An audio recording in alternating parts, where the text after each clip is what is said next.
আল্লাহ যারে পছন্দ করে বেশি তার পরীক্ষাও। আসাদুন নাসি বালাআন আল আম্বিয়া। জনপ্রিয় ইসলামিক বক্তা ডক্টর মিজানুর রহমান আজহারীর অস্ট্রেলিয়া সফর মাঝপথেই শেষ হয়ে গেছে। দেশটির সরকার ভিসা বাতিল করে তাকে নিজ দেশে ফেরত পাঠানোর নির্দেশ দিয়েছে।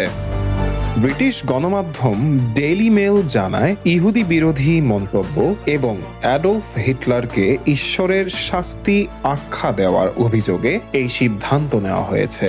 লিগেসি অফ ফেইথ শীর্ষক বক্তৃতা অনুষ্ঠানে অংশ নিতে তিনি ব্রিসবেইন, মেলবোর্ন, সিডনি ও ক্যানবেরা সফর করেছিলেন। অস্ট্রেলিয়ার লিবারেল দলের সিনেটর জনাথন জোনিয়াম বলেন, বিভিন্ন কমিউনিটি সংগঠন আগেই তার সফর নিয়ে উদ্বেগ জানিয়েছিল এবং তার বক্তব্যে বিভাজন ও ঘৃণা ছড়ানোর আশঙ্কা ছিল। এর আগে যুক্তরাজ্যেও তার ভিসা বাতিল করা হয়েছিল বলে প্রতিবেদনে উল্লেখ করা হয়।